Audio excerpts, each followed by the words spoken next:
Ya, maaf, maaf.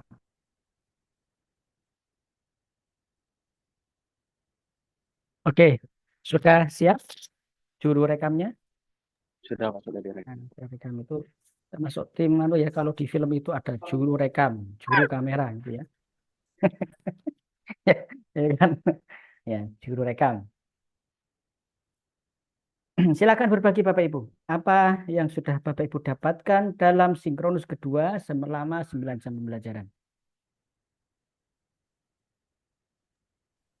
Kemarin membahas tentang benchmarking Ya. dari nilai-nilai ASN, Hmm. tapi tidak hanya di instansi gitu, tapi kita lihat dari nilai-nilai yang diterapkan di apa namanya, lembaga-lembaga lain gitu. Iya, baik. Tidak hanya melihat kondisi organisasi, tetapi juga nilai apa, ya, nilai apa yang berlaku atau diimplementasikan oleh seluruh elemen yang ada di dalam organisasi tersebut. Begitu ya Pak ya, Pak Fajar ya. Baik. Kemudian apa lagi yang Bapak Ibu dapatkan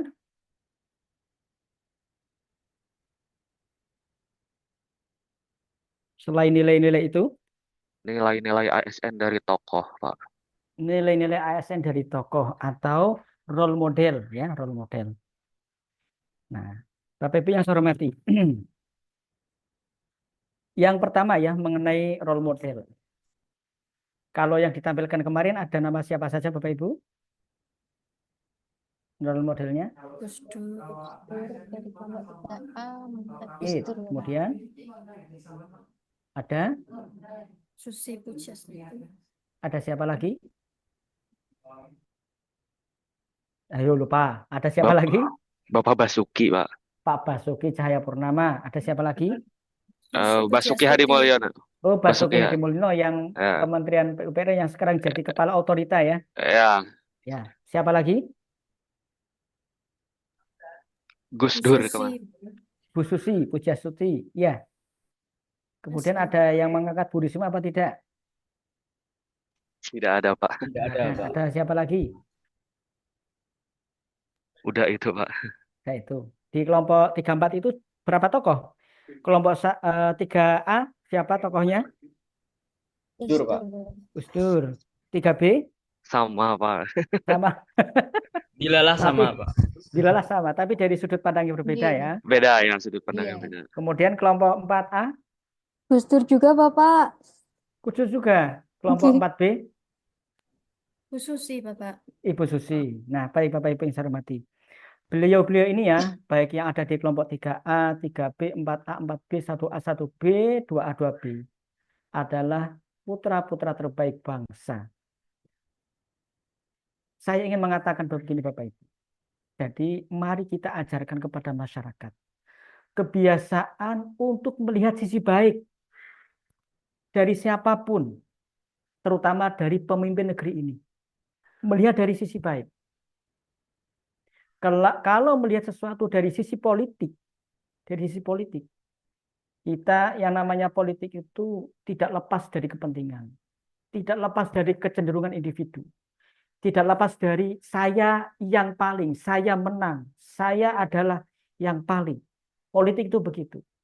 Maka kalau dari sisi politik, pasti ada pihak-pihak yang selalu dinilai negatif. Mari kita ajarkan kepada masyarakat untuk selalu melihat posisi yang sudut yang positif. Siapapun tokohnya, terutama dari para pemimpin negeri ini. Karena dengan melihat sisi positifnya, orang itu akan punya pikiran optimis ke depan. Akan punya pikiran optimis ke depan. Setiap pemimpin negeri, setiap pemimpin itu pasti ada sisi kelemahannya. Tetapi sisi positifnya, sisi kebaikannya akan lebih banyak. Mulai dari Pak Soekarno, Pak Soeharto, Pak Habibie. Setelah Pak Habibie siapa? Gus Dur, Megawati, Pak SBY, Pak Jokowi. Mereka itu telah memberikan yang terbaik untuk bangsa kita, Bapak Ibu. Sebagian besar waktu yang mereka miliki untuk negara kita. Semua yang ada di pikirannya diarahkan semuanya untuk negara kita. Kalau kita melihat dari sisi positifnya seperti itu. Tapi kalau dari sisi politik, ya pasti ada hal yang tidak disukai. Itu wajar. Tapi mari kita ajarkan kepada masyarakat, kepada diri kita itu yang positif. Supaya kita punya optimisme. Punya optimisme. Jangan mencari-cari kesalahan. Nah, kalau di dalam Islam ini Bapak Ibu ya. Di dalam Islam ini. Imam adalah perkara besar dalam agama. Tanpa ada kepemimpinan, agama tidak akan berjalan. Agama tidak berjalan. Maka ada perintah di dalam riwayat. Idza kharaja salasatun fal yu'ammaru ahadukum. Fal yu'ammaru ahaduhum. Dalam redaksi yang lain. Jika ada 3 orang yang keluar bepergian, maka jadikanlah 1 orang sebagai pemandu, sebagai pemimpin. Dari hal ini Bapak Ibu, ada riwayat yang lain. Al-sultanu dzillullahi fil ardh. Pemimpin itu adalah naungan Allah di bumi. Dari 2 riwayat itu, 2 riwayat tadi, melahirkan statement dari seorang ulama namanya Ibnu Taimiyah mengatakan begini. 60 tahun dalam kepemimpinan orang yang zalim itu lebih baik daripada 1 malam tanpa seorang pemimpin. Suatu bangsa negara tanpa pemimpin akan hancur, Bapak Ibu. Akan hancur. Tidak ada kendali. Tidak ada sistem. Nggak berjalan. Sampai Ibnu Taimiyah mengatakan begitu, betapa pentingnya sebuah kepemimpinan. Maka kita ajarkan, kita tanamkan kepada diri kita, kepada masyarakat. Setiap pemimpin itu pasti ada sisi yang buruk. Tetapi yang positifnya itu lebih banyak. Mengapa kemudian di media, ya, di media massa, media sosial, itu yang tampak itu yang buruknya.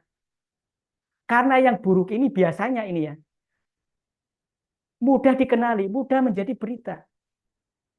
Contoh, Bapak Ibu. Ada orang yang melempar uang, menyebarkan uang ratusan ribu. Uang berterbangan. Apakah ada orang yang peduli siapa yang menebarkan uang itu? Enggak ada. Tetapi buku itu ada orang yang menebarkan garam atau kerikil sehingga menjatuhi orang, pasti akan dicari siapa yang melempar kerikil atau barang atau garam tadi. Itu artinya apa? Satu keburukan itu kadang menutup kebaikan-kebaikan yang lain. Kebaikan yang lebih besar. Kebaikan yang lebih besar. Seorang pemimpin itu begini Bapak Ibu. Dia tiap hari itu tidak ada waktu untuk memikirkan diri dan keluarganya. Ketika mau tidur, ada telepon masuk. Berkaitan dengan masalah, entah kantor, entah negara. Akhirnya tidurnya terganggu. Dia bisa tidur, tapi pikirannya tidak bisa tidur. Mikir. Ya kan? Mikir. Dia tidak bisa menikmati hidup layaknya masyarakat, layaknya orang lain. Itu pemimpin itu seperti itu. Bangun tidur, sudah kepikiran, tadi ada masalah ini. Harus segera diselesaikan. Jadi hampir pikiran, energi itu dikeluarkan untuk mempertanggungjawabkan kepemimpinannya. Oleh karena itu, hargai seorang pemimpin. Selalu lihat kebaikannya supaya melahirkan optimisme. Jangan keburukan. Sebab satu keburukan itu seringkali menutup kebaikan yang jauh lebih besar. Nah, Jadi ini penting supaya masyarakat itu belajar menghargai pemimpin. Kalau kita amati Bapak Ibu, kita amati di media sosial itu ngeri sekali. Namanya masyarakat itu lebih percaya dari hal-hal yang membuat gaduh itu lebih percaya. Ini tanggung jawab para penyuluh nih. Ada enggak penyuluh? Guru juga demikian ya. Kita didik anak didik kita itu. Le nek dolanan HP ora usah ndelok sing elek-elek le. Kok nek elek iku iki akibatnya. Di masyarakat juga demikian. Yang penyuluh ini ya. Mari para jamaah, mari para umat, kita lihat kalau buka YouTube, buka yang positif. Lihat yang positif. Lihat yang menimbulkan semangat. Lihat yang menimbulkan apa? Gairah untuk maju. Nah, itu makna ya, makna dari kita melakukan membuat video role model. Video role model. Nah, kemudian yang kedua mengenai Bapak Ibu melakukan benchmarking. Benchmarking. Studi tolak banding, tolak banding ya, benchmarking itu. Tolak banding. Jadi di Kemenang itu sebetulnya ada Bapak Ibu satker-satker yang bisa jadikan sebagai tolak banding yang mampu mewujudkan satker yang berkualitas, satker yang sepenuhnya berorientasi pelayanan publik. Saya contohkan tadi di kelompok sebelumnya adalah Kantor Kementerian Agama Kabupaten Bantul. Silakan Bapak Ibu buka websitenya. Kantor Kemenak Kab Bantul. Yang kedua, Kantor Kemenak Kota Jogja. Kantor Kemenak Kota Jogja. Silakan Bapak Ibu buka. Dan kalau punya kawan, silakan tanya. Apa sih WBBM itu? Wilayah Birokrasi Bersih dan Melayani itu. Tanyakan kepada staf atau pegawai yang Bapak Ibu kenal di sana. Atau silakan Bapak Ibu buka WBBM. WBBM itu apa sih? Nah, dua satker tadi itu bisa menjadi contoh sebagai satker yang bisa kita jadikan untuk benchmarking. Mengapa saya mengatakan demikian? Karena kedua satker itu sama-sama berada di Kemenak, Kementerian Agama, tetapi dia mendapatkan penghargaan dari Kementerian Pendayagunaan Aparatur Negara dan Reformasi Birokrasi. Jadi penghargaan atau predikat WBBM itu bukan diberikan oleh Kemenak, tetapi dari kementerian lain. Mereka telah memenuhi kriteria-kriteria tertentu sehingga layak dijadikan sebagai satker wilayah birokrasi bersih dan melayani. Baik itu layanan kepada pegawai atau internal maupun layanan kepada eksternal. Menunjukkan birokrasi yang bersih dalam memberikan pelayanan. Tujuannya apa Bapak Ibu? Tujuannya adalah untuk melihat ada nilai-nilai yang diterapkan. Mengapa bisa menjadikan satker itu sedemikian bagus, sedemikian berkualitas? Nilai-nilai apa saja yang sudah diterapkan? Nah, sekarang pertanyaan saya Bapak Ibu. Bapak Ibu sekarang kan menjadi ASN Kemenang. Kemenang itu dulu punya 5 nilai budaya kerja. Ada yang hafal? 5 nilai budaya kerja Kementerian Agama. Ada yang hafal Bapak Ibu? 5 nilai budaya kerja. Integritas profesional. Integritas gimana kalau digelorakan? Integritas. Kemudian profesionalitas gimana? Profesionalitas. Lalu inovasi. Inovasi ya. Inovasi. Tanggung jawab. Lalu keteladanan. Jadi ada 5 nilai budaya kerja Kementerian Agama. Integritas, profesionalitas, inovasi, tanggung jawab, dan keteladanan. Satker tadi Bapak Ibu, yang saya sebutkan tadi, telah mampu menerapkan 5 nilai itu. 5 nilai itu. Nah, jadi ada satker yang dekat dengan kita, yang bisa kita jadikan sebagai tolok ukur, ya, tolak banding atau benchmarking yang bisa kita contoh. Nah, Bapak Ibu yang saya hormati, selanjutnya Bapak Ibu, saya ingin menampilkan sebuah video tentang akuntabilitas, ya, tentang akuntabilitas. Silakan Bapak Ibu simak.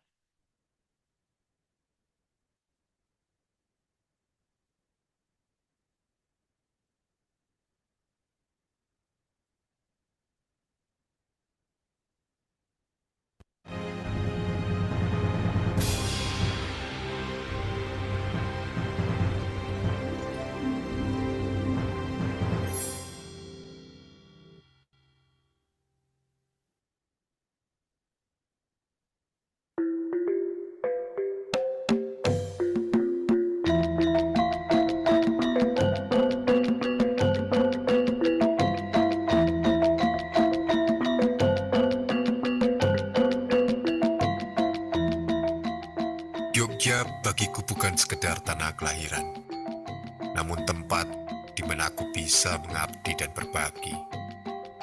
Kota ini telah mengajariku tentang arti dan makna keikhlasan. Ketika kita bisa saling memberi, saling menerima tanpa pamrih. Kami ini pegawai negeri. Kami melayani dengan ketulusan, membangun kepercayaan. Ini adalah integritas kami sebagai pelayan masyarakat.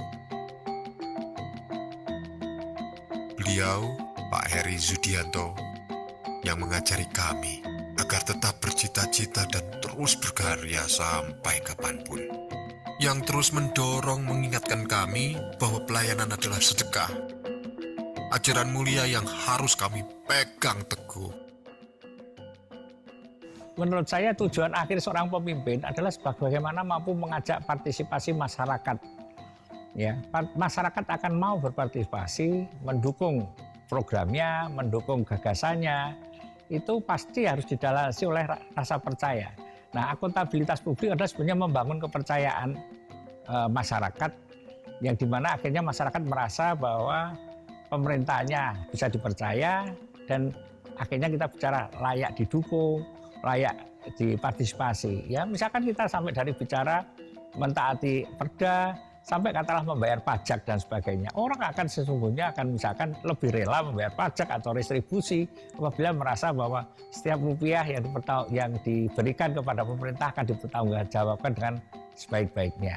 Ya, jadi menurut saya akuntabilitas publik adalah fondasi dasar kalau kita ingin bicara pemerintahan yang akhirnya nanti efektif, pemerintahan yang akhirnya partisipatif. Pasti kita akan bicara harus akuntabel dulu. Tanpa kita bicara akuntabilitas, maka pasti pemerintahan itu tidak akan mendapat dukungan legitimasi yang baik dari masyarakat.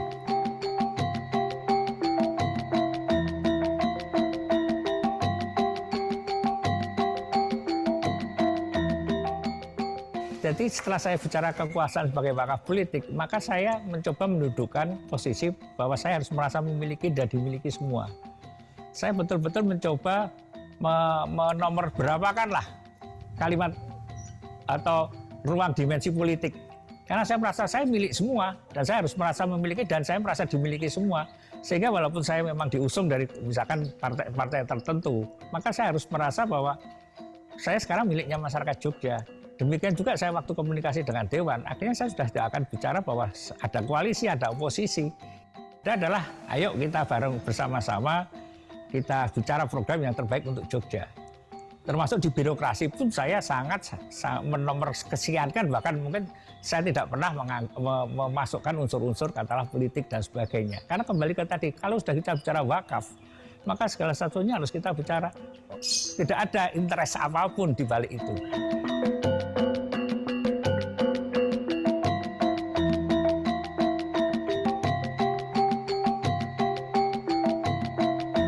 Saya ingin memberikan pemahaman bahwa jabatan itu bukan strata sosial, hanya pembagian tanggung jawab saja. Wali kota dan penjaga kebersihan sebetulnya juga hanya pembagian tanggung jawab saja. Satu, saya selalu bicara satu penting bagi semua, semua penting bagi satu. Lebaran yang selalu saya kunjungi paling awal untuk saya minta maaf, karena memang tradisi saya lah yang minta maaf ke staf, bukan staf yang minta maaf ke saya. Harusnya pemimpin yang lebih banyak salah kepada bawahan daripada atau staf daripada staf salah pada atasan ya. Jadi saya juga tekankan pada misalkan para pasukan kuning lah, bahwa wali kota mungkin seminggu nggak ada di Jogja nggak masalah, Jogja pasti masih jalan, masih bersih dan sebagainya. Tapi coba seminggu nggak ada pasukan kuning, saya yakin Yogyakarta akan kotor dan sebagainya. Sehingga saya bicara penting mana wali kota dan petugas kebersihan pasukan kuning, penting semua. Semua punya tanggung jawab, semua punya peran dan semua saling mengisi. Itulah makna daripada Saiyek Saiko Kapti, Saiyek Saiko Pro itu.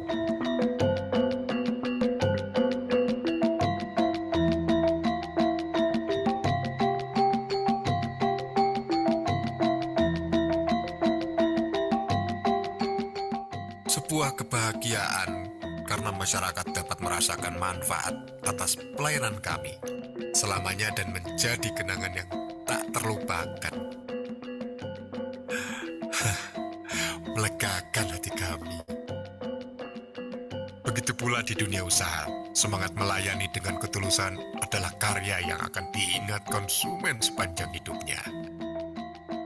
Betapa bahagianya kami jika semua pelayanan kami telah memuaskan banyak orang. Dan kami percaya, energi positif yang ditularkan atas gagasan Pak Heri Sudianto menjadi semangat untuk memajukan masyarakat dan bangsa ini. Meski waktu berlalu, batin kami selalu bersama.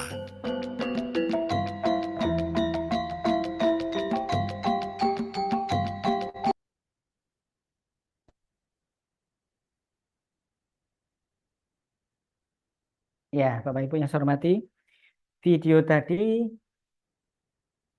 ada relevansinya dengan nilai dasar PNS, yaitu akuntabel, ya, akuntabel. Jadi ketika Pak Heri Yudianto itu memimpin di Kota Jogja ini, beliau menunjukkan akuntabilitas yang tinggi. Setiap kinerjanya dapat dipertanggungjawabkan. Apa buktinya Bapak Ibu? Dulu ketika saya di Jogja itu awal tahun 98 itu, salah satu contoh ya, shopping itu daerah shopping, tempat belanja buku. Tadinya itu tokonya itu berupa lapak-lapak. Lapak-lapak. Kemudian sampah itu berserakan. Di situ ada stasiun atau terminal transit. Terminal transit angkutan kota jalur 16. Kuning, warnanya kuning. Saya tiap hari itu, kalau mau kuliah, nggak tiap hari ya, kalau mau kuliah, naik angkutan itu. Selalu berhenti di situ. Dan itu satu komplek itu Bapak Ibu. Satu komplek dengan shopping itu. Para penjual buku yang menggunakan ya kaki lima itu ya, menggunakan lapak-lapak. Sampah, berserakan, tidak bersih. Nah, ketika Pak Heri itu memimpin Bapak Ibu, shopping direnovasi, diperbaiki, ditata sedemikian rupa sehingga memiliki nilai wisata dan edukasi ekonomi secara bersamaan. Nilai wisata, nilai edukasi dan ekonomi secara bersamaan. Nilai ekonominya apa? Tempat parkir dibuat rapi. Kemudian dibuat market, dibuat seperti bangunan besar yang di situ adalah toko-toko buku. Jadi para penjual buku yang tadinya menggunakan lapak-lapak itu ditempatkan di tempat yang representatif. Di tempat yang representatif. Kemudian di belakang shopping itu ada namanya Taman Pintar. Kemudian jalan menuju ke Pasar Beringharjo dibuat rapi. Nah, itu bentuk akuntabilitas kinerja Pak Heri Rudianto. Sehingga menjadikan Jogja ini semakin ramai. Banyak tempat-tempat yang tadinya tidak ada nilai edukasi, ubah sedemikian rupa, ditata sehingga ada nilai edukasi. Itu bentuk akuntabilitasnya. Bentuk akuntabilitas seorang pemimpin. Nah, Bapak Ibu yang saya hormati, menurut Lembaga Administrasi Negara,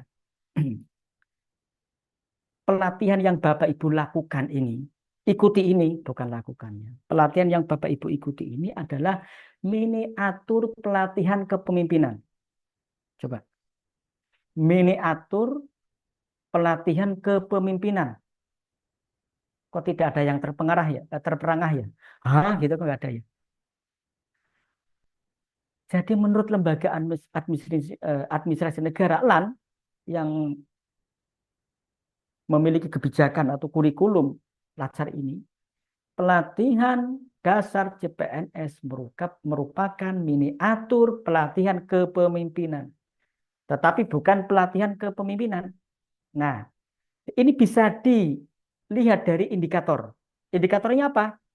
Bapak Ibu diajari untuk melakukan analisis isu. Melakukan analisis isu kontemporer. Di dalam pelatihan kepemimpinan, saya pernah menjadi fasilitator beberapa kali pelatihan kepemimpinan Bapak Ibu. Kepemimpinan eselon 4 gitu ya. Ada materi namanya diagnostic reading. Diagnostic reading itu kalau dalam bahasa Indonesia itu adalah menemukanali permasalahan organisasi. Jadi ada teori diagnosa. Ada macam-macam teori itu. Ada namanya teori FFA, Force Field Analysis. Ada namanya teori Six Box Mechanism. Model-model analisisnya itu banyak. Nah, di dalam Latsar, teori yang digunakan untuk analisis isu kontemporer menggunakan apa, Bapak Ibu? Masih ingat? Menggunakan apa? APKL. USG. APKL, kemudian APKL USG. dan USG. Nah, di dalam kepemimpinan, APKL USG itu digunakan untuk memilih isu yang paling penting. Jadi teori APKL dan USG itu juga dipakai di dalam pelatihan kepemimpinan. Maka saya mengatakan seperti ini supaya Bapak Ibu itu merasa, wah ternyata luar biasa ya mengikuti Latsar ini. Bapak Ibu ini disiapkan menjadi para pemimpin yang akan meneruskan estafet kepemimpinan khususnya di Kementerian Agama. Para pejabat Kementerian Agama itu tidak akan selamanya menjadi pejabat. Mereka nanti pada saatnya akan pensiun. Saya, kalau dalam hitungan pensiun, itu kurang lebih 13 tahun lagi. Usia 60. Kalau dalam hitungan kepegawaian, pensiun. Siapa yang akan meneruskan? Bapak Ibu, para CPNS. Para pejabat di kantor Kementerian Agama, kabupaten atau kota. Yang akan meneruskan itu nanti Bapak Ibu. Para kepala madrasah yang meneruskan adalah Bapak Ibu. Jadi Bapak Ibu mengikuti pelatihan ini sudah dibekali dengan tools atau alat menjadi seorang pemimpin. Maka betul apa yang dikatakan oleh Lembaga Administrasi Negara bahwa Latsar ini merupakan miniatur pelatihan kepemimpinan. Bapak Ibu diajak untuk melakukan analisis isu kontemporer, kemudian diajak untuk menggali ide gagasan kreatif mengatasi permasalahan yang dihadapi. Pemimpin itu ya begitu nanti. Ketika Bapak Ibu menjadi kepala Kemenak nanti ya, ada masalah kepegawaian, ada masalah di organisasi, Bapak Ibu harus kreatif, harus inovatif. Ada masalah terkait dengan tugas jabatan, Bapak Ibu harus kreatif, inovatif, menyelesaikan masalah-masalah itu. Ada masalah di madrasah sebagai kepala madrasah. Misal nih, iki PPDB ini sing daftar kok sidik ya. Ya jangan dikeluhkan, jangan dikeluhkan karena mengeluh tidak akan menyelesaikan masalah. Gali masalah apa ini, kenapa yang daftar kok sedikit? Kenapa madrasah kok tidak dikenal? Oh, jangan-jangan promosinya kurang. Jangan-jangan pendekatan saya kepada masyarakat kurang. Jangan-jangan saya kurang ke sosialisasi ke SD, MI. Jangan-jangan saya kurang branding bagi perguruan tinggi. Ada fakultas tertentu. Ini fakultas ini kok mahasiswa sedikit ya. Kenapa ini? Dilihat pengunjung di website, mengunjungi Siti. Dilihat pengunjung di media sosial yang melihat kok sedikit, viewernya kok sedikit. Barangkali brandingnya yang kurang ini, kok kalah dengan perguruan tinggi swasta. Jangan dikeluhkan, gali gagasan, ide kreatif untuk menyelesaikan masalah. Yakin Bapak Ibu, mengeluh itu nggak akan menyelesaikan masalah. Yakin itu. Pengalaman saya itu begini, begitu ada hal yang numpuk Bapak Ibu, pekerjaan numpuk, yang menurut akal itu ya sudah, waduh, wakeh banget. Ketok ini tak selesai kok rasanya tambah aras-arasan. Kalau hanya saya keluhkan nggak akan selesai. Tapi saya selesaikan satu-satu. Ternyata selesai itu Bapak Ibu. Selesai. Nah, inilah yang Bapak Ibu dibekali ya. Di dalam latsar ini dibekali menjadi seorang pemimpin. Nah, tadi contoh tentang akuntabilitas. Seorang pemimpin harus akuntabel. Dengan akuntabel, masyarakat akan percaya dan tentunya akan melahirkan dukungan yang optimal dari masyarakat. Ketika Bapak Ibu menjadi seorang pemimpin, Bapak Ibu akuntabel, akan mendapatkan dukungan dari pegawai. Bisa dipahami Bapak Ibu? Semakin mantap Bapak Ibu menjadi ASN kemana? Mantap, Pak. Mantap ya. Nah, selanjutnya Bapak Ibu masih melanjutkan penggalian terhadap nilai-nilai berakhlak. Kami mengundang Bapak Ibu untuk studi kasus. Studi kasus menggali apa nilai-nilai berakhlak yang tercermin di dalam kasus. Tugas Bapak Ibu tidak perlu mendeskripsikan, cukup mengcopy paste. Mengcopy paste narasi yang ada di dalamnya, ya. Cukup mengcopy paste. Saya ingin tunjukkan LK-nya, lalu saya tunjukkan, saya bagi kasusnya pada Bapak Ibu. Untuk kelompok 3 nanti membahas kasus 3, kemudian kelompok 4 membahas kasus keempat.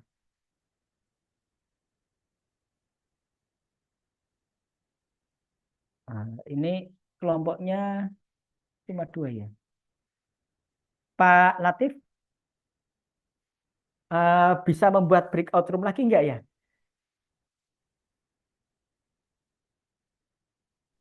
Maaf Pak, gimana Pak? Bisa dibuatkan breakout room lagi 1 enggak ya? Kalau mau buat breakout itu harus menutup breakout yang ada Pak. Bu Anu Iya, sudah mulai ya? iya ini Bukatam sudah mulai. Mungkin begini Pak, Ya. yang satunya bisa ke main room mungkin. Oh ya ya, betul betul Ya, betul. Ya, terima kasih. bisa live breakout. Oke. Nah, saya ingin ya, membagi kasus 3 dan 4, kasus 3 untuk kelompok 3, kasus 4 untuk kelompok 4.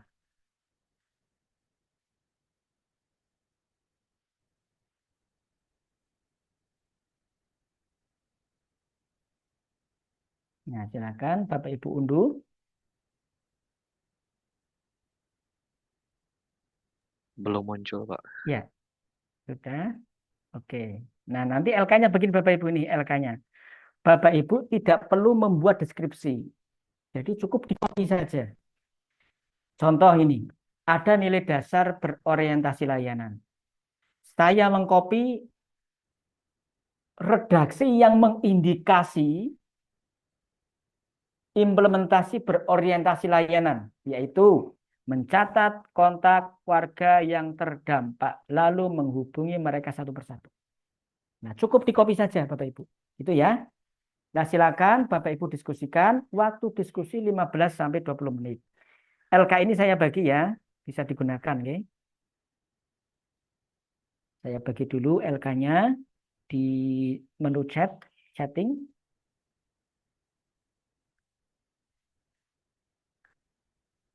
Ya. Oke, yang kelompok 1 tetap di sini, yang kelompok 2 kembali ke main room. Berarti live breakout. Live breakout, bukan live meeting.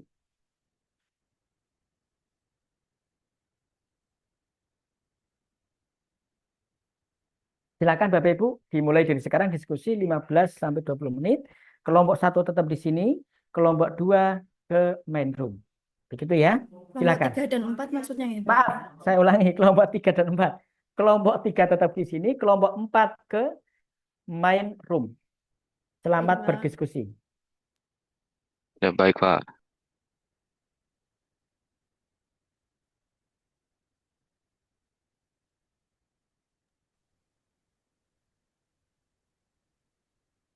Tes,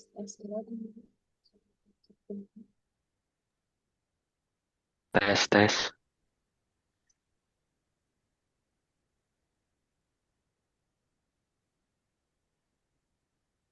Tes. Tes. Ada, suaranya ada. Suara saya bisa didengar ya, teman-teman? Bisa. Oke, baik. Share, Bismillahirrahmanirrahim. share screen, Assalamualaikum. share screen. Ya, saya share screen.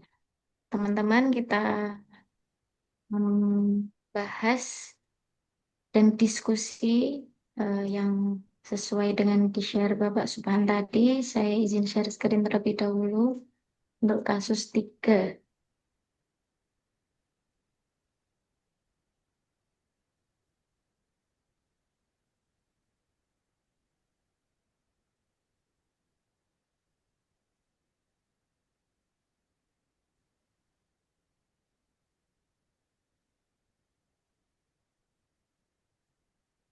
Sudah bisa dilihat nggih?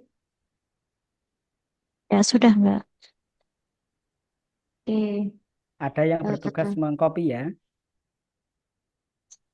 Untuk yang nggih, baik Bapak. Untuk yang bertugas mengcopy saya tunjuk Mas Fajar nggih. Halo Mas Fajar, bisa dengar suara saya? Ya, ya. Oke. Di copy ke tadi ada lembar tugas LK analisis kasus tadi. Oke, baik. Di sini ada sebuah kasus nih. Bapak Rudi adalah seorang pegawai negeri sipil yang telah bekerja selama 12 tahun di salah satu dinas pemerintah daerah. Dia menduduki posisi sebagai analisis kebijakan publik dan bertanggung jawab dalam penyusunan dokumen kebijakan yang strategis bagi pembangunan wilayah. Dalam kesehariannya, Pak Rudi ini dikenal sebagai pribadi yang berdedikasi dan penuh semangat. Namun, komitmen Pak Rudi terhadap lembaga dan negara benar-benar diuji ketika terjadi pergantian kepemimpinan di instansinya. Pada awal tahun, kepala dinas yang baru dilantik memiliki visi dan gaya kepemimpinan yang cukup berbeda dari pendahulunya.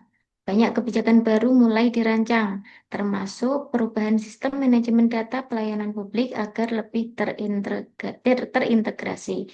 Beberapa pegawai yang telah lama bekerja merasa enggan beradaptasi, bahkan mulai memperlihatkan resistensi baik secara terbuka maupun tersembunyi. Mereka menganggap bahwa kebijakan baru tersebut terlalu ambisius dan memberatkan. Oke, kita pahami dulu ya sampai bawah ya teman-teman. Berbeda dengan sebagian rekannya, Abdi menunjukkan penerimaan yang positif. Nah, ini rekannya terhadap arahan baru tersebut.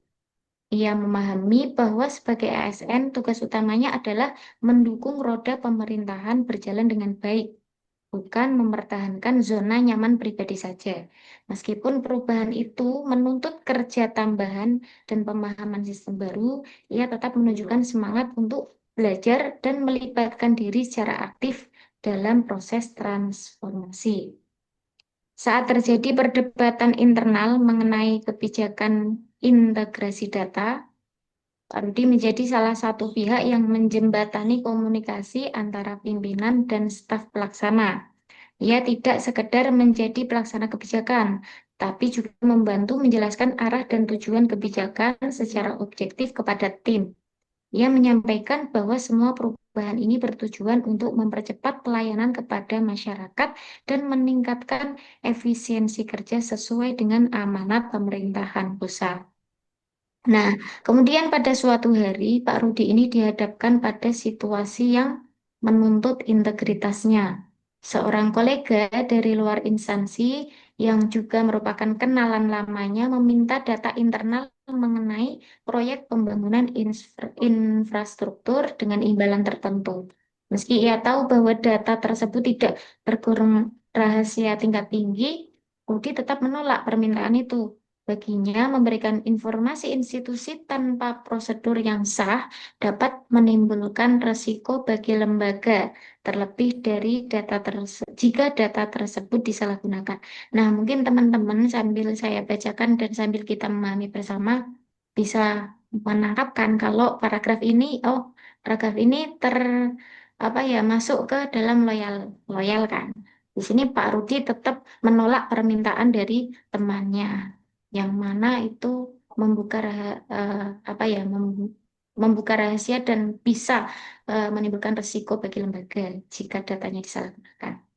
Sambil dicatat bersama-sama nanti kita eh, jadikan satu. Nah, kemudian tak hanya itu, pada kesempatan lain, salah satu mantan pejabat yang telah pensiun sempat mengajak Pak Rudi untuk bergabung dalam suatu kelompok yang bertujuan mempengaruhi opini publik terhadap kebijakan pemerintah daerah yang sedang berjalan. Kelompok ini ingin mengarahkan isu ke media sosial agar kepala dinas yang baru tampak tidak kompeten. Pak Rudi dengan tegas menolak ajakan tersebut. Baginya, tindakan tersebut tidak hanya melanggar etika profesi, tetapi juga mencederai tanggung jawabnya sebagai ASN. Nah, kemudian dalam setiap rapat, Pak Rudi selalu memastikan untuk menyampaikan masukan yang konstruktif tanpa menjatuhkan kebijakan yang telah diputuskan. Ia menempatkan dirinya sebagai bagian dari solusi, bukan sebagai pengkritik yang hanya mencari kelemahan. Ketika program baru seperti digitalisasi arsip dan pelatihan daring mulai dilaksanakan, Pak Rudi menjadi orang pertama yang mendaftar dan mendorong temannya untuk ikut berpartisipasi. Nah, paragraf ini bisa masuk ke adaptif ya teman-teman. Bisa Mas Fajar di kopes. Kemudian dedikasi Pak Rudi juga terlihat saat ia rela bekerja di luar jam kantor untuk memastikan dokumen strategis dapat dikirim tepat waktu ke Kementerian Pusat. Ia memahami bahwa keterlambatan pengiriman dokumen dapat menghambat proses pencairan dana pusat, yang mana akan berdampak pada masyarakat. Dalam situasi seperti ini, Pak Rudi tidak mencari alasan untuk menghindar, tetapi justru tampil mengambil tanggung jawab. Sikapnya yang teguh dan ini masuk ke kompeten ya teman-teman. Akuntabel kayak bertanggung jawab. Akuntabel. Ya, akuntabel. Oke. Sambil dikopes ya Mas Ajar. Kemudian kita lanjut ke sikap yang teguh dan penuh tanggung jawab. Mulai mendapat perhatian dari pimpinan. Suatu ketika Pak Rudi dipercaya menjadi ketua tim pelaksana reformasi birokrasi di unit kerjanya. Ia pun menjalankan tugas dengan serius, membantu komunikasi lintas bidang, mendokumentasikan semua proses, dan juga melaporkan capaian secara berkala kepada pimpinan. Semua dilakukan bukan karena ingin mendapatkan pujian, tapi ia meyakini bahwa tanggung jawab ASN adalah melayani dengan secara utuh apapun tantangannya. Nah, ini masuk ke Berorientasi pelayanan. berorientasi pelayanan. Ya, tanggung jawab melayani negara. Masuk loyalitas bisa itu kayaknya. Mas, ya, dan masuk ini ada membangun komunikasi lintas bidang. Ini juga bisa Apa? kolaborasi. Kolaborasi ya. Loyalitas.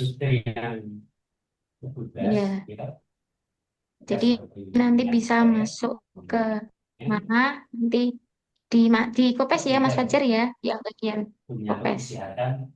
Di markah dulu ya. Oke, kita lanjut. Masih 3 paragraf. Tidak semua orang setuju dengan pendekatan pimpinan baru. Namun Pak Rudi tetap menempatkan dirinya sebagai pelaksana tugas negara yang siap mengikuti arahan sesuai dengan ketentuan yang berlaku. Ia tidak pernah memperlihatkan sikap menentang atau berupaya menghasut rekan kerja untuk menolak kebijakan. Sekalipun secara pribadi mungkin merasa kurang setuju terhadap beberapa hal, baginya selama kebijakan tersebut tidak melanggar hukum dan berorientasi pada kebaikan publik, maka sudah menjadi kewajibannya untuk mendukung pelaksanaannya. Di copy yang pokok-pokoknya saja ya. Oke, Ya. oke Bapak.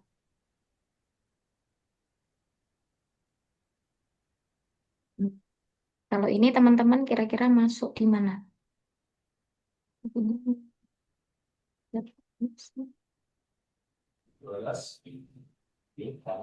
Mungkin loyalitas juga bisa, Mbak. Soalnya itu kan Ya, ini mengikuti siap arahan mengikuti sesuai arahan sesuai ketentuan peraturan. Ya. loyalitas kepada undang-undang. Loyal. Nah, ini Loyal ya. yang Mas Fajar Ya. menempatkan dirinya sebagai tugas negara yang siap mengikuti arahan sesuai ketentuan berlaku. Atau selama kebijakan tersebut tidak melanggar hukum dan Oke, kita berorientasi kepada lanjut. kebaikan publik.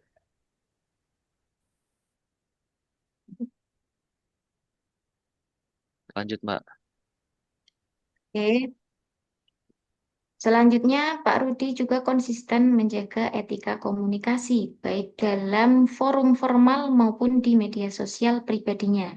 Ia menghindari komentar negatif terhadap institusi ataupun atasannya, meskipun banyak rekan yang melakukannya secara tidak langsung. Ia paham bahwa menjaga citra institusi adalah bagian dari tugas sebagai abdi negara. Ini juga masuk di loyal ya, teman-teman. Ini menjaga citra institusi. Harmonis, Mbak.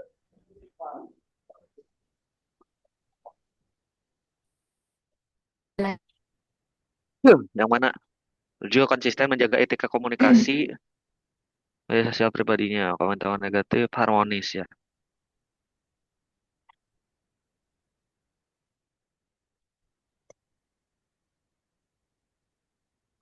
Nah, ini masuk, kalau dari saya ini masuk di loyal bagian ini. Nah, dari teman-teman ada lagi Zoom-nya toh nganu error. Rodi juga menjaga etika komunikasi dalam normal media sosialnya, menghindari komentar negatif atau atasannya. Nah, yang ini Rudi sampai yang langsung tuh harmonis. Terus yang loyalnya Iya. dia yang loyalnya Ini menjaga loyal. institusi. Ya. Kemudian yang tadi menghindari komentar negatif terhadap institusi atau atasannya. Itu loyal ya. Oke, lanjut. Dalam 5 tahun terakhir, meskipun tidak selalu,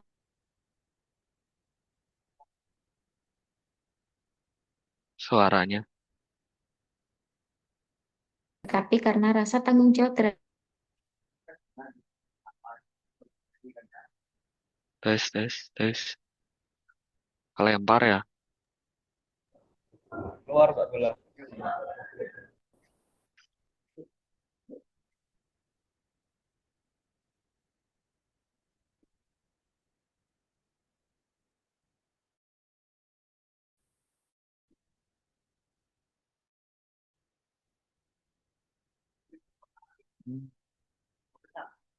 Dalam 5 tahun terakhir, meskipun tidak selalu mendapat penghargaan formal, Rudi telah menjadi contoh nyata ASN yang tidak hanya bekerja karena kewajiban, tetapi karena rasa tanggung jawab. Kalau menurut rekan-rekan apa? Berorientasi pelayanan?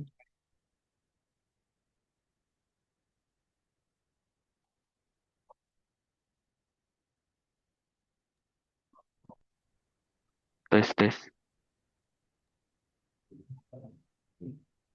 Sambil lanjut. Akuntabel kayaknya, Mas. Akuntabel. Karena ada rasa tanggung jawab nggak sih? Oh Rasa iya. tanggung jawab Nah, terhadap bangsa. Maaf teman-teman, saya terpental lagi. oke. Mati lampu. Lanjut ya sama Mbak. Iya, Mas Fajar lanjut dulu.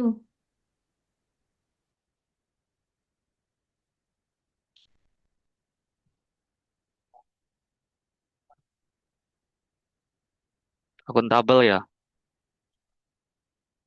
Sikapnya yang konsisten dalam menjalankan tugas, menghormati keputusan pimpinan, melindungi kepentingan negara, dan menjaga etika kelembagaan, menunjukkan nilai-nilai utama sebagai aparatur sipil negara benar-benar dihayati dalam setiap tindakannya. Berarti apa ini kira-kira? Pelayanan?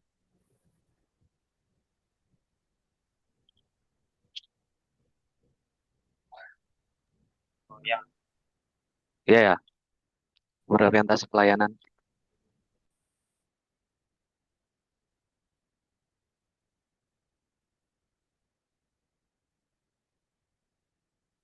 Kita ada kelewat di atas ya di sini. Eh, ini bertanggung jawab dalam penyusunan dokumen kebijakan strategis bagi pembangunan wilayah. Ini masuk. Ini akuntabel gak sih? Iya, itu akuntabel. Terus dalam kesehariannya, Rudi dikenal sebagai pribadi yang berdedikasi, penuh semangat, namun komitmen terhadap lembaga dan negaranya benar diuji ketika ininya ya.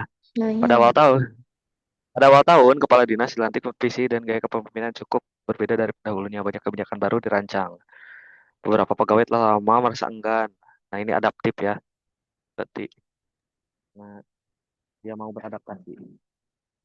Ya nggak? Adaptif. Lanjut. Eh, Berbeda dengan sebagian rekan-rekannya, Rudi menunjukkan penerimaan yang positif terhadap arahan baru tersebut. Dia menerima bahwa sebagai ASN tugas utamanya adalah mendukung roda pemerintahan yang baik, bukan menjalankan zona nyaman pribadi. Nah, ini kalau kata aku berorientasi pelayanan. Kira-kira yang lain gimana?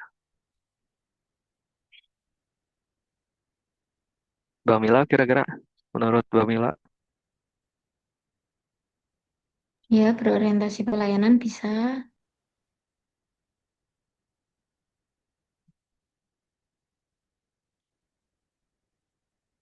Nah, saat terjadi perdebatan internal kebijakan integrasi, Rudi menjadi salah satu pihak yang menjembatani komunikasi antara pimpinan dan staf pelaksana. Ia tidak sekedar menjadi pelaksana kebijakan, tetapi membantu menjelaskan arah dan tujuan kebijakan secara objektif kepada tim. Berarti ini kalau ada tim berarti kolaboratif ya.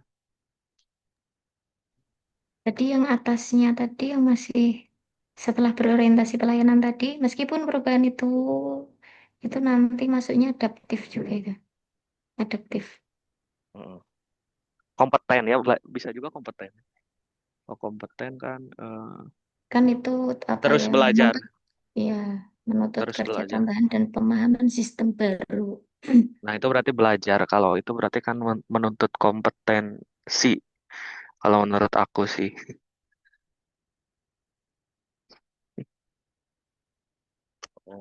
Iya, kayaknya kompeten itu. Kompeten. Kompeten ya. Belajar soalnya ada semangat untuk Oh belajar. iya, semangat. Nah, ini kalau yang saat terjadi perdebatan internal, salah satu pihak yang menjembatani komunikasi antara pimpinan dan pelaksana, ya tidak sekedar menjadi pelaksana kebijakan, tapi menjelaskan arah tujuan kebijakan objektif kepada tim. Berarti kolektif ya. Soalnya kan ini menuntun Hmm, kolektivitas. iya. Eh, Harmonis, kolaborasi, harmonis juga kolaborasi, bisa. kolaborasi. Kalau harmonis gimana, Mas? harmonis itu kayak Menjembatani kan soalnya ya. menjembatani, iya. Ya, dia sebagai Bukan bentuk, mediator. bukan kerja Ini sama, Harmonis cuma sih. tapi Lebih ada ke kerja. harmonis ya sih. iya lebih condongnya ke harmonis sih, karena itu Hmm. menjembatani komunikasi dan bukan mengenai kolaborasi kan lebih kayak kerja sama ya. Kerjasama. Ya, ya. eh, Condong ke harmonis Jelas. sepertinya ya. Harmonis, Mas. Ya, ya, harmonis ya.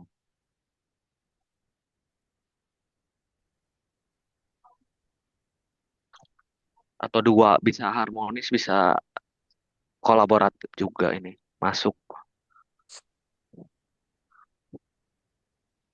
Semua perubahan ini bertujuan untuk mempererat ya, mempercepat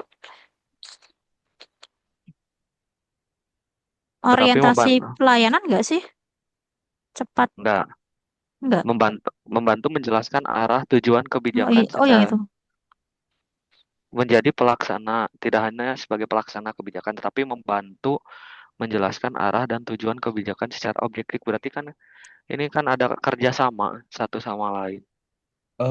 Tapi konteksnya kan di sini Rudi nggak sih, Mas? Maksudnya Rudi di Iya, situ sebagai penjembatan.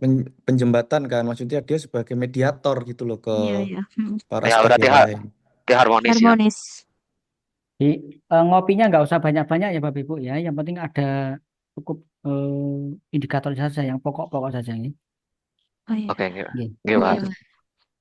Sudah berapa persen? Sedikit lagi, Pak. Ya, oke. Dikit Nanti lagi, kalau Pak. sudah mau selesai, saya ingin mengundang yang kelompok satunya supaya kembali ke rumah. Ke rumah. Iya. Nah, Yuk lanjut, lanjut. yang bawahnya udah ya. Berarti tinggal menyederhanakan kalimatnya. Hmm.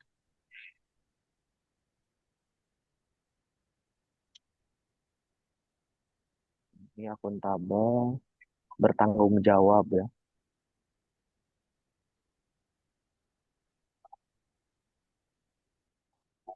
Ya, bertanggung jawab dalam penyusunan dokumen kebijakan. Terus apa lagi kira-kira? Sampai itu pembangunan wilayah. Tuh. Dalam Terus penyusunan dokumen. kebijakan yang strategis bagi pembangunan wilayah.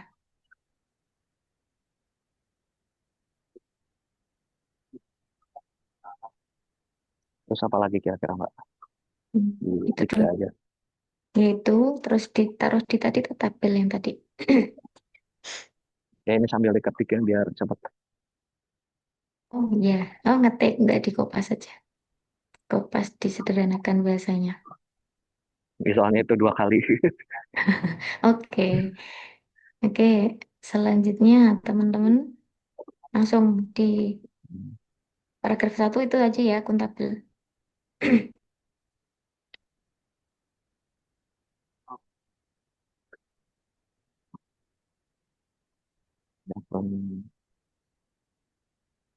Ini akuntabel. Adaptif ya. Sorry.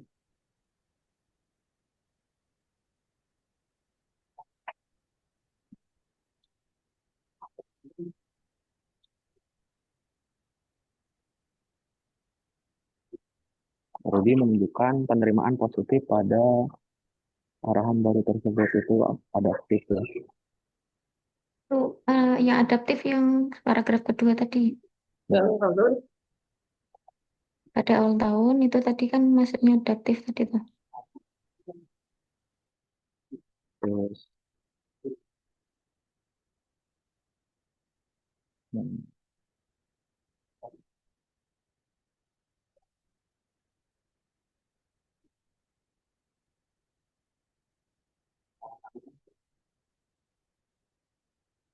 ini ya.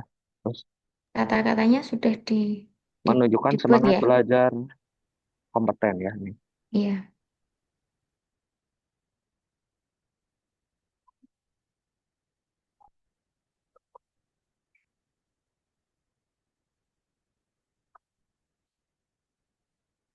Terus,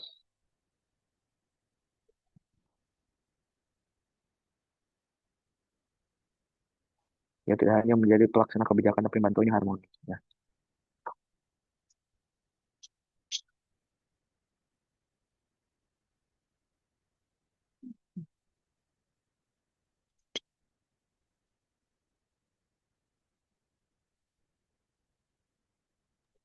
bawahnya harmonis. Ia menyampaikan Mm-mm. bahwa semua itu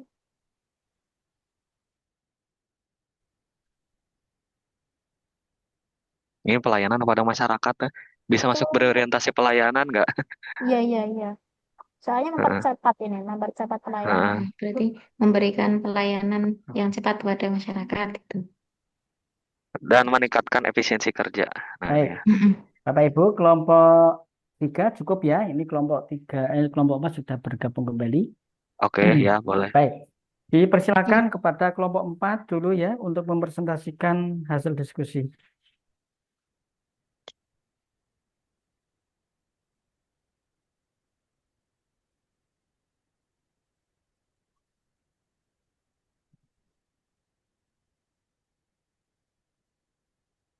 Silakan.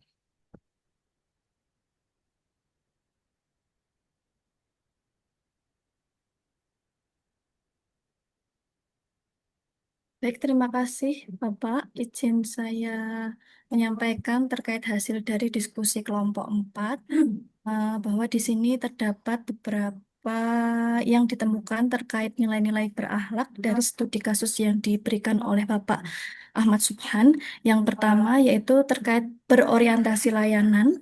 Di sini terdapat pelayanan publik menjadi fokus utama karena tujuan akhirnya adalah kenyamanan, kesehatan, dan kesejahteraan masyarakat. Kemudian terkait di sini berorientasi layanan, jelas di sini ada kata-kata pelayanan publik, maka ini termasuk dalam berorientasi layanan. Kemudian ada akuntabel, yaitu Kepala Dinas Lingkungan Hidup atau DLH mengambil inisiatif untuk mengatasi masalah ini secara sistematik, ya. Eh, karena kepala DLH ini mau bertanggung jawab untuk mengambil inisiatif, jadi masuk ke dalam akuntabel. Kemudian untuk yang kedua ada integritas ditunjukkan melalui komitmen setiap anggota tim untuk menjalankan tugas dengan penuh tanggung jawab dan tanpa pamrih. Yang ketiga, akuntabilitas tercemin dalam pelaporan yang transparan serta penggunaan anggaran yang tepat sasaran. Kemudian nilai kompeten terlihat dari Kepala Dinas Lingkungan Hidup atau DH mengambil inisiatif untuk mengatasi masalah ini secara sistemik. Jadi dalam hal ini masuk ke dalam nilai akuntabel dan juga kompeten karena masalah ini diatasi secara sistem tersebut. Kemudian profesionalisme tergambar dari kesiapan tiap ASN menjalankan tugasnya berdasarkan kompetensi. Berdasarkan kompetensi ini masuk dalam nilai kompeten dan aturan yang berlaku. Kemudian terkait nilai harmonis, terdapat tanpa rasa saling menyalahkan. Seluruh peserta mampu menyampaikan pandangan, kendala, dan potensi program yang dapat diintegrasikan. Yang kedua ada masyarakat mulai terlibat aktif karena mereka merasa program yang dijalankan bukan hanya inisiatif satu dinas saja, melainkan hasil kerja bersama dan konsisten dan saling menguatkan. Ini saling ada kerjasama antara yang lainnya sehingga terdapat keharmonisan. Dan yang ketiga yaitu tanpa rasa saling menyalahkan. Oh, mohon maaf ini sama dengan yang nomor Iya. 1. Kemudian terkait loyal, mereka bekerja bukan untuk mengejar penghargaan individu, melainkan untuk memberikan dampak terbaik bagi masyarakat, demi masyarakat. Maka bentuk loyal ini tercermin pada kalimat ini. Kemudian adaptif, gagasan untuk mengembangkan program edukasi lingkungan terintegrasi di sekolah dan posyandu, serta penyebaran informasi melalui media sosial dan radio daerah ini termasuk dalam adaptif.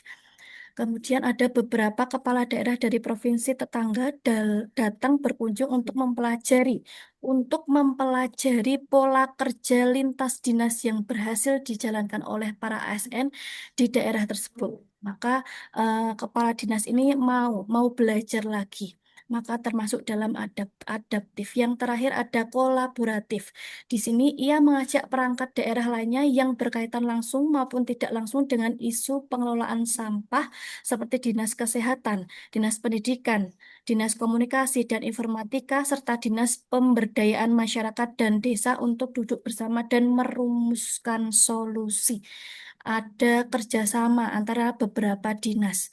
Kemudian ada Dinas Kesehatan menyarankan agar edukasi mengenai dampak sampah terhadap kesehatan dimasukkan dalam penyuluhan rutin Posyandu. Sementara itu, Dinas Kominfo berperan dalam merancang kampanye digital dan Dinas PMD membantu mengkoordinasikan kepala desa dalam pembentukan kader lingkungan desa. Ada kerjasama antara Dinas Kesehatan, Dinas Kominfo, dan Dinas PMD. Dan ada ASN dari berbagai dinas, berbagi tugas sesuai keahlian dan tanggung jawab masing-masing. Mereka saling mendukung dan aktif berkomunikasi untuk memastikan bahwa pelaksanaan program berjalan lancar. Dan yang terakhir, masyarakat mulai terlibat aktif karena mereka merasa program yang dijalankan bukan hanya inisiatif satu dinas saja, ini dijelaskan, melainkan hasil kerja bersama yang konsisten dan saling menguatkan. Sekian presentasi dari kelompok 4. Terima kasih Pak Ahmad Subhan. Terima Saya kasih kelompok 4. Kita aplaus Bapak Ibu. Kita clap hands ya. Oke. Yang betul posyandu apa posyandu? Posyandu. Posyandu. Posyandu apa posyandu? Gantung logat daerah Oh, masing-masing, logatnya Pak. ya. Iya, iya. Oke. Posyandu, oh, posyandu. Pelayanan, pelayanan. Baik, terima kasih kelompok 4. Selanjutnya kelompok 3. Dipersilakan. Bisa Monggo stop Pak. share ya.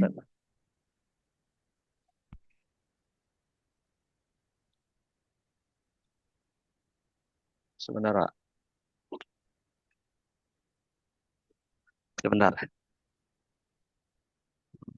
Kayak angka 8. Kalau di Angga walu. Pemalang, kalau di Pemalang itu 8. Walu. 8. Tapi kalau di Jogja 8. Pitu 8. Nek Pemalang Sanga. pitu 8. Songo sanga gitu ya. Tergantung kebiasaan logat ini. Oke, Assalamualaikum warahmatullahi wabarakatuh, Pak. Waalaikumsalam warahmatullahi Waalaikumsalam warahmatullahi wabarakatuh. Kayak kami dari kelompok 3 ya tadi mungkin sama Bapak juga udah bareng gitu ya tadi diskusi gitu ya di sini tuh. Jadi ada beberapa hal yang kita temukan dalam teks-teks tersebut gitu ya. Yang pertama di sini tuh kita mulai dulu dari yang berorientasi layanan. Yang pertama itu ada ia menyampaikan bahwa semua perubahan ini bertujuan untuk mempercepat pelayanan kepada masyarakat. Berarti kan itu adalah salah satu bentuk pelayanan ya di sana tuh. Terus yang kedua di sini tuh sikapnya yang konsisten dalam menjalankan tugas, menghormati keputusan pimpinan, melindungi kepentingan negara dan menjaga etika kelembagaan menunjukkan bahwa nilai-nilai ASN benar-benar ia hayati dalam segala tindakannya. Berarti kan nilai-nilai ini kan tujuan akhirnya itu kepada pelayanan gitu ya di sana tuh. Sehingga kemudian ini pastinya itu berakhirnya kemana kepada masyarakat gitu ya di sana tuh.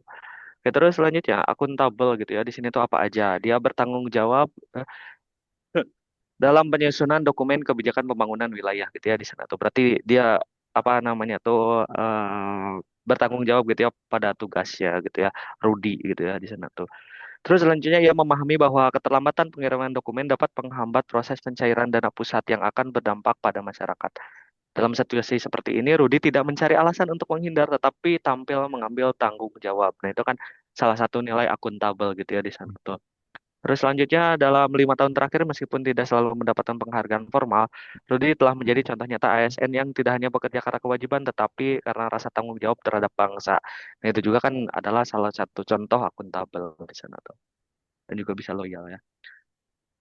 Dan selanjutnya ada kompeten di sini itu menunjukkan semangat untuk belajar dan melibatkan diri secara aktif dalam proses transformasi gitu ya. Proses belajar itu adalah salah satu bukti bahwa seorang ASN itu mengembangkan kompetensinya gitu ya di sana tuh. Terus ada harmonis gitu ya.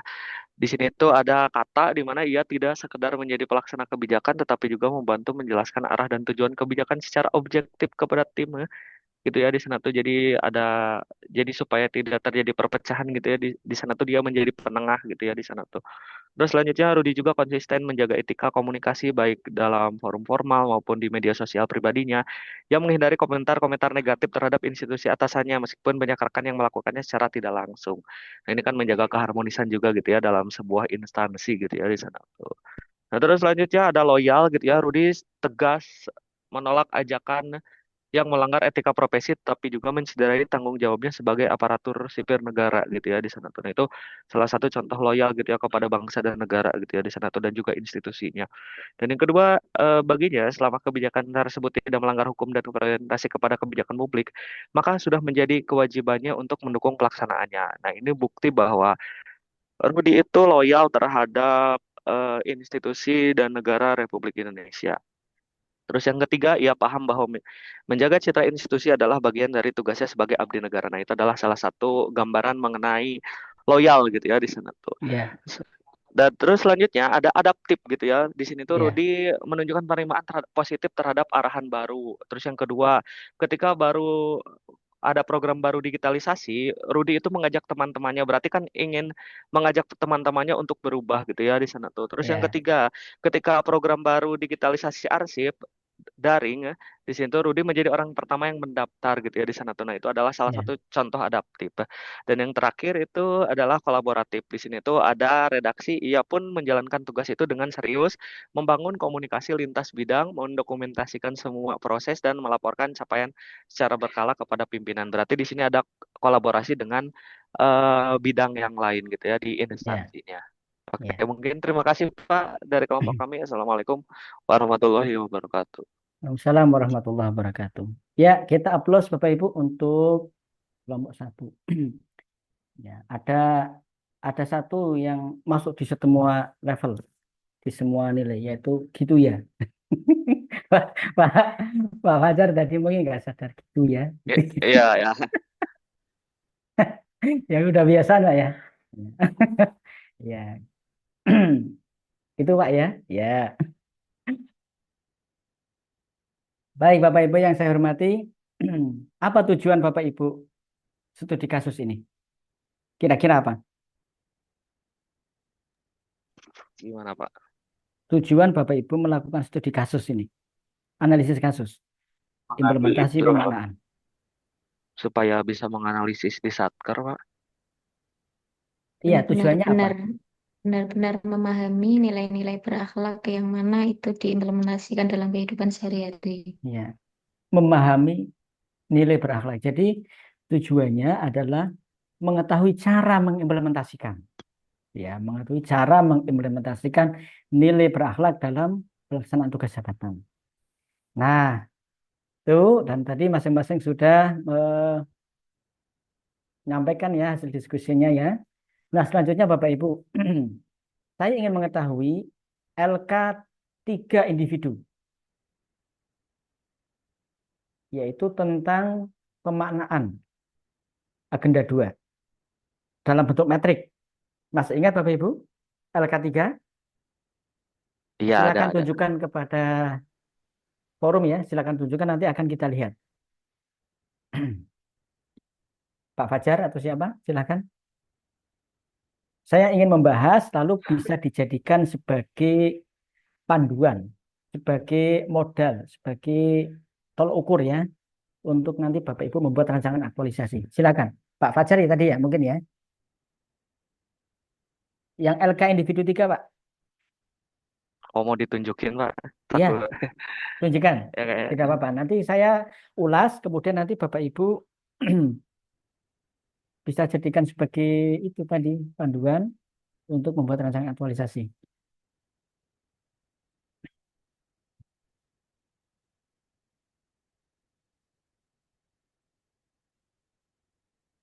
Pak, berapa orang, Pak?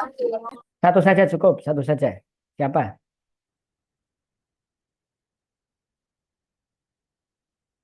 Waalaikumsalam.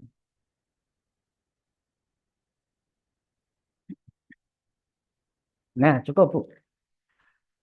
Nah, berorientasi pelayanan, proaktif, menyusun rancangan yang berkualitas, dan meminta masukan untuk perbaikan, menunjukkan komitmen. Jadi betul seperti ini caranya Bapak Ibu.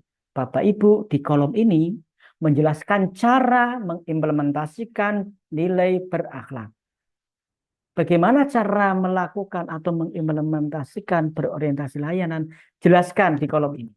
Nanti di rancangan aktualisasi Bapak Ibu, bagian ini ada di kolom nomor 5.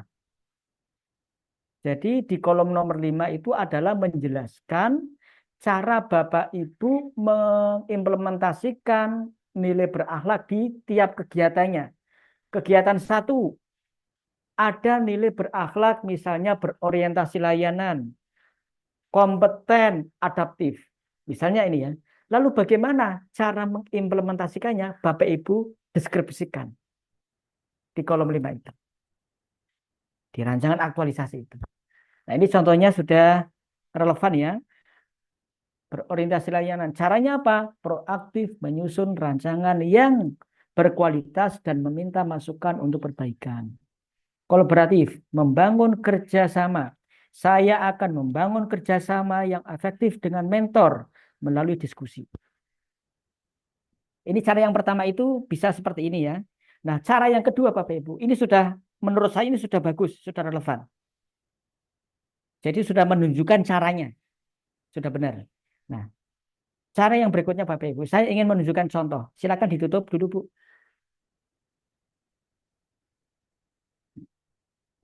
Baik, Pak. Nah, saya ingin menunjukkan contoh. Nih, di slide ya. Nah, contoh yang kedua. Jadi contoh menguraikan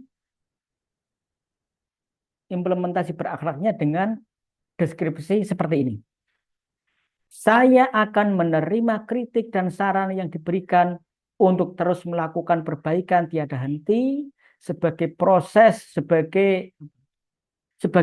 belajar sehingga nilai kompeten terwujud.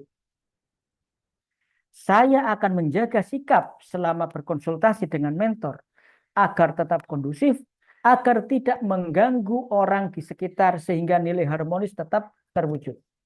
Saya akan menyampaikan ide penyusunan dokumen identifikasi indikator kinerja kepada mentor dengan berkomitmen untuk melaksanakannya sebagai bentuk nilai loyal. Nah, ini cara membuat deskripsi di kolom 5. Ada model tadi ya. Berorientasi layanan, titik 2, jelaskan.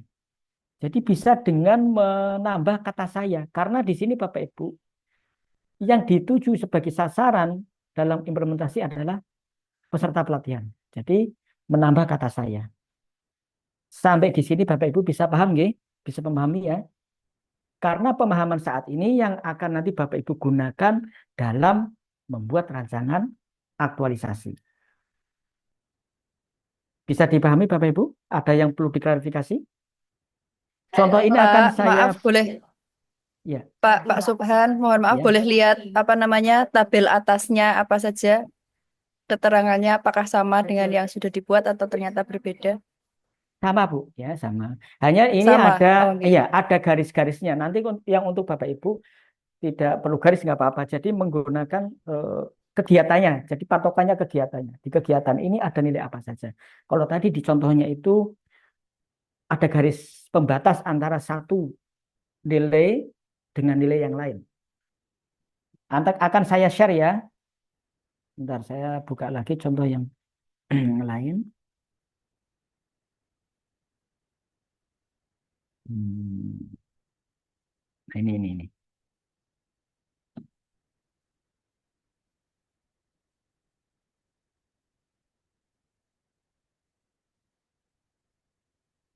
Contoh ya. Saya akan datang kepada mentor yang sekaligus atasan saya dengan terlebih dahulu mengucapkan salam dan meminta izin dengan sopan sebagai wujud nilai berorientasi pelayanan. Gitu. Nah, kalau tadi yang dipaparkan oleh Ibu Ratna ya tadi ya. Dipaparkan Pak oleh siapa tadi? Fajar, Fajar, Pak. Pak Bu, Fajar. Pak Fajar tadi ya.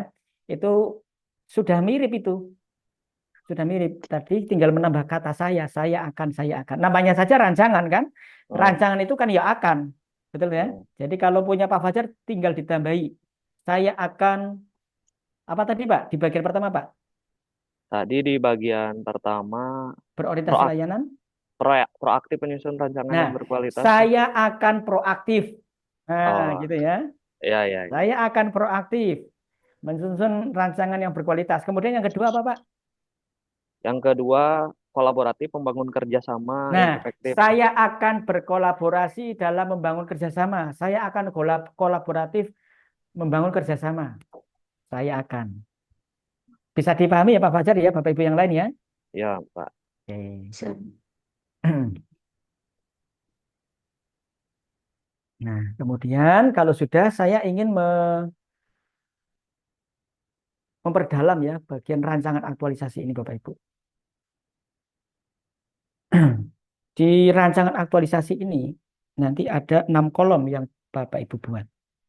Kolom pertama nomor, kemudian kegiatan, tahapan, output, pemaknaan atau keterkaitan dengan nilai agenda hidup berakhlak dan kontribusi terhadap visi misi organisasi. Kolom yang pertama, jadi pertama dulu saya ingin menjelaskan mengenai core issue. Bapak Ibu dalam memilih core issue, hindari yang berkaitan dengan kebijakan dan tentang kekurangan SDM. Sebab yang pertama berkaitan dengan kebijakan. Kebijakan itu yang berwenang adalah pejabat struktural. Ya. Sehingga kalau Bapak Ibu membuat atau menganalisis core issue yang berkaitan dengan kebijakan itu tidak relevan. Tidak relevan. Yang kedua, hindari isu yang berkaitan dengan kekurangan SDM atau kekurangan tenaga, kekurangan pegawai. Karena kekurangan pegawai adalah kewenangan tingkat pusat kementerian. Kemudian yang ketiga, hindari core issue menyalahkan pihak lain. Contoh menyalahkan pihak lain. Kurangnya atau rendahnya minat belajar siswa. Kurangnya pemahaman masyarakat. Nah, kita sudah menyalahkan pihak lain. Padahal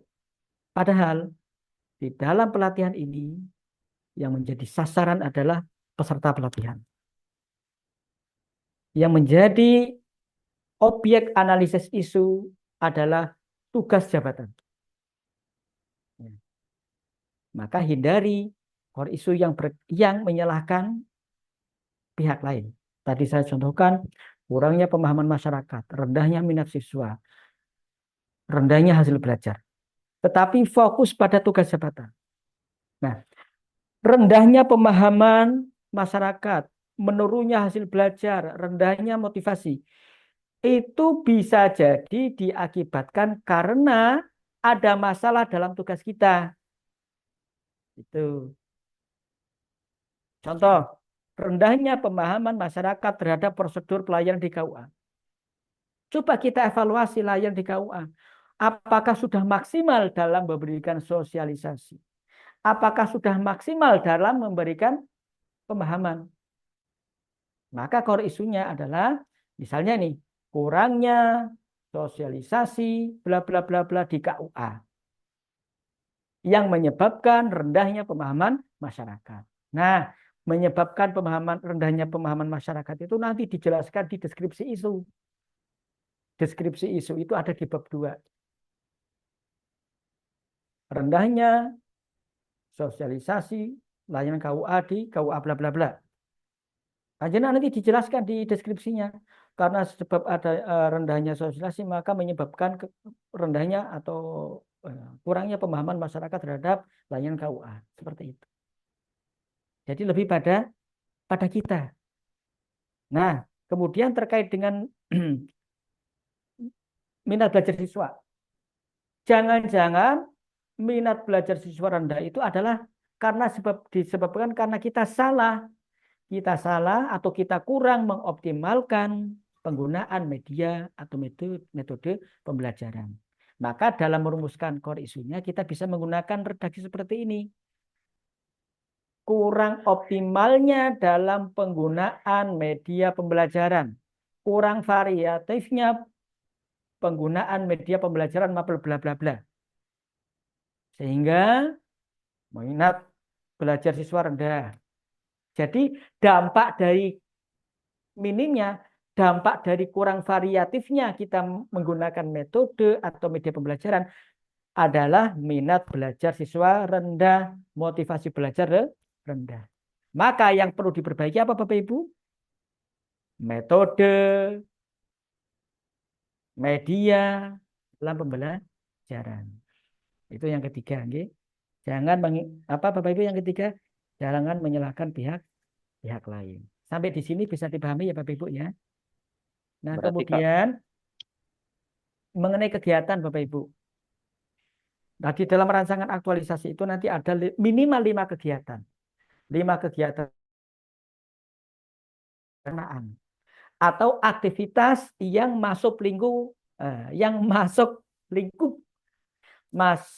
lingkup perencanaan. Contoh, konsultasi persiapan. Itu kegiatan pertama. Dan pastikan bahwa kegiatan pertama dengan pelaksanaan aktualisasi, bukan rancangan aktualisasi. Rancangan aktualisasi itu sudah selesai. Rancangan aktualisasi sudah selesai sampai saat seminar dilakukan. Adapun namanya rancangan aktualisasi adalah apa yang akan dilakukan setelah seminar. Setelah seminar bukan waktunya lagi konsultasi rancangan, tapi konsultasi pelaksanaan rancangan aktualisasi.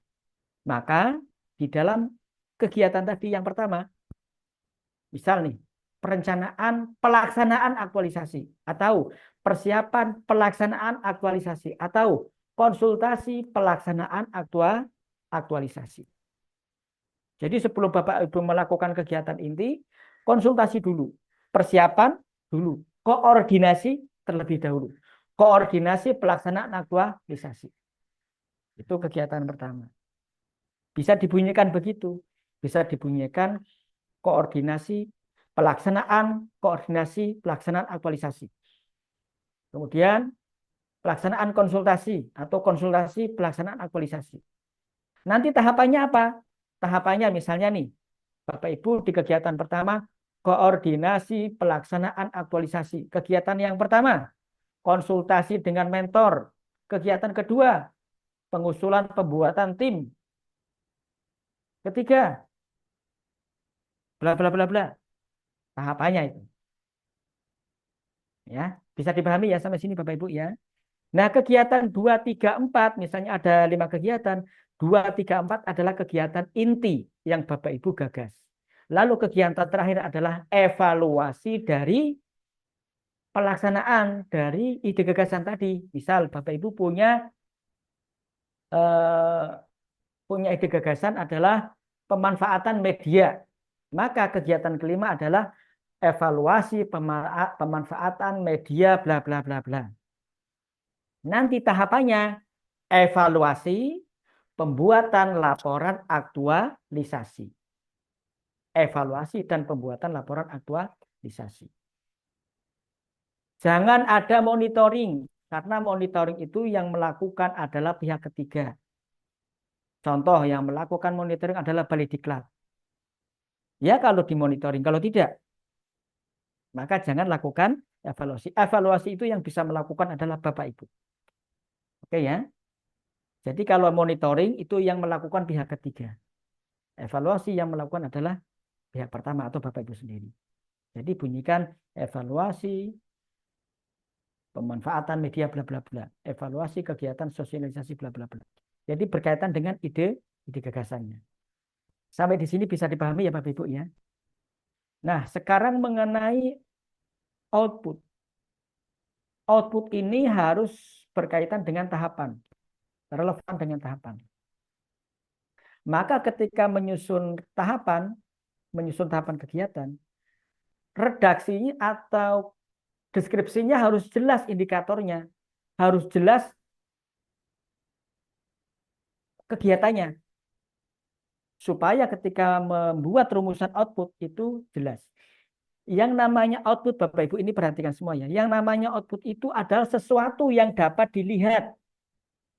Sesuatu yang dapat dilihat, wujudnya ada. Barangnya apa? Contoh, di dalam Bapak Ibu ada kegiatan begini. Kegiatan pertama, konsultasi pelaksanaan aktualisasi. Lalu tahapannya, 1, konsultasi dengan mentor. Maka outputnya adalah apa Bapak Ibu kira-kira? Bapak Ibu bisa menggunakan bantuan pertanyaan begini. Kalau seandainya saya ditanya, lah awakmu konsultasi kui hasilnya opo? Misalnya Bapak Ibu menjawab, yo hasilnya yo catatan.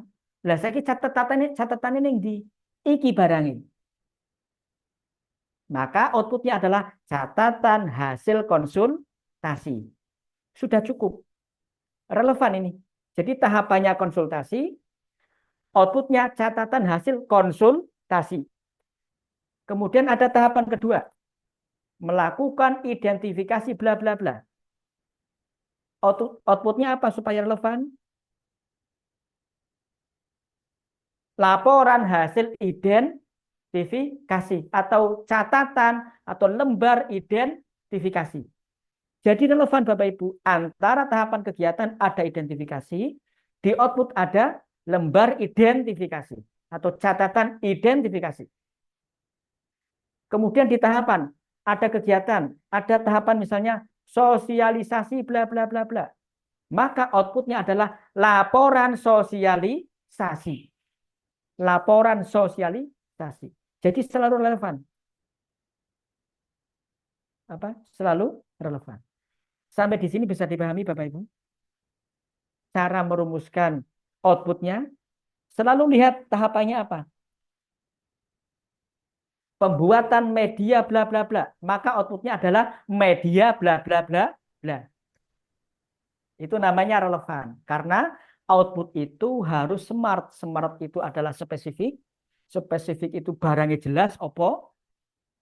HP, mouse, TV, ruang kelas, gedung bangunan, rumah itu namanya spesifik, barangnya jelas.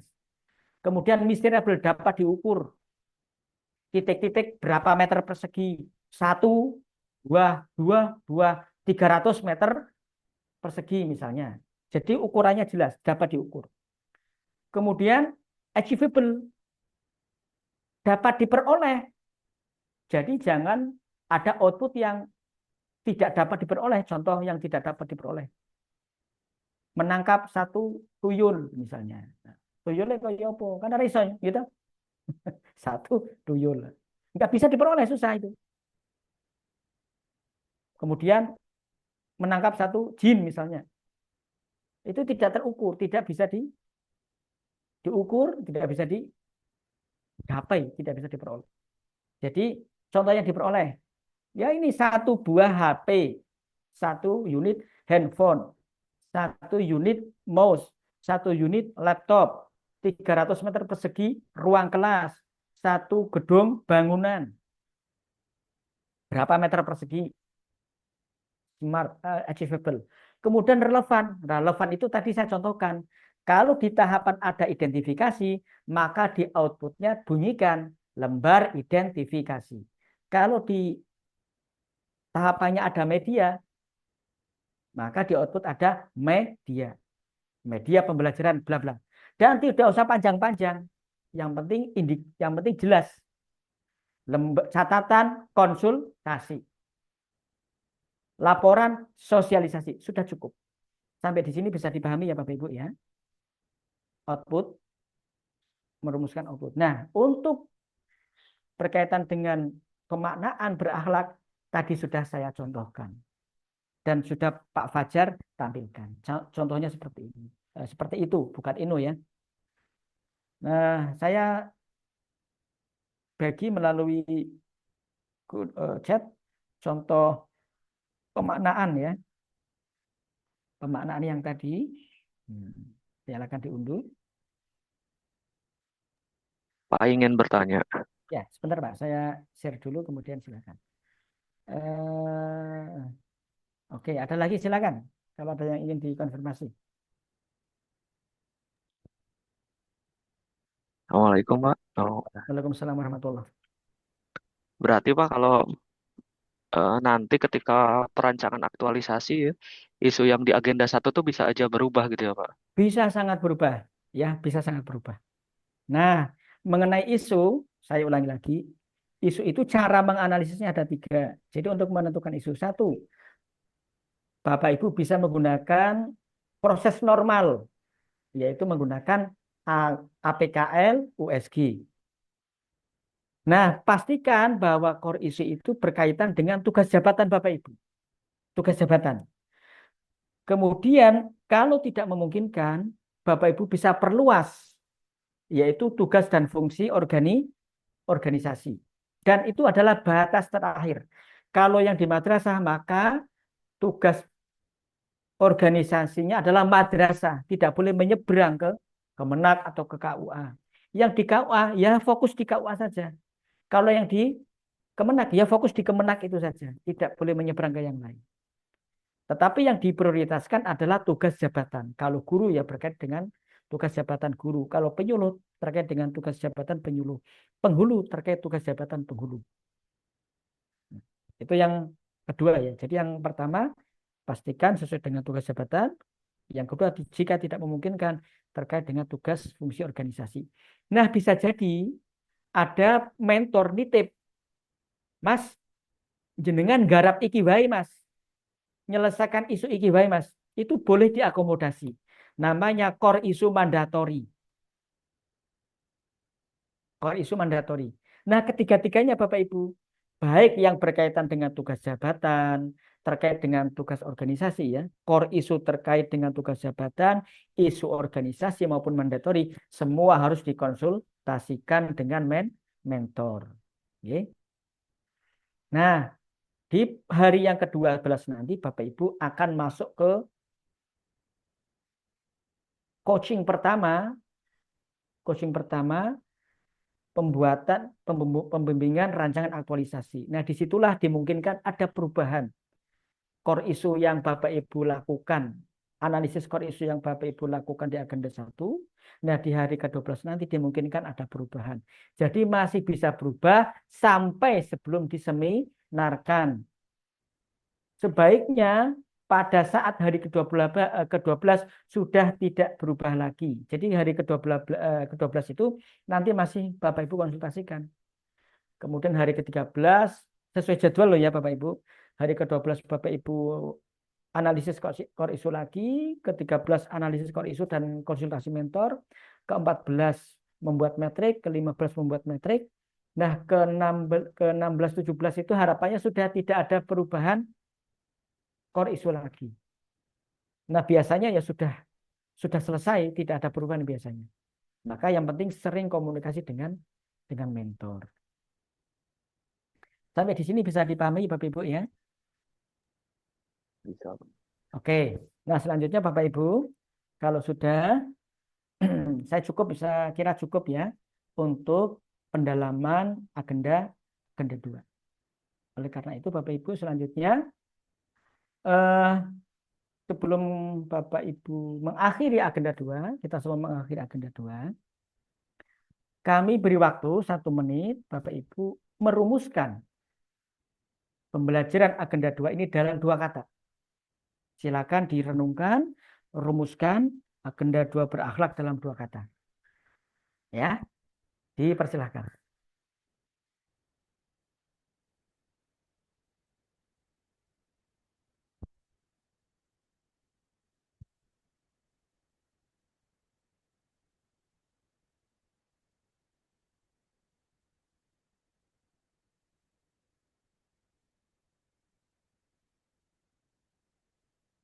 Sudah?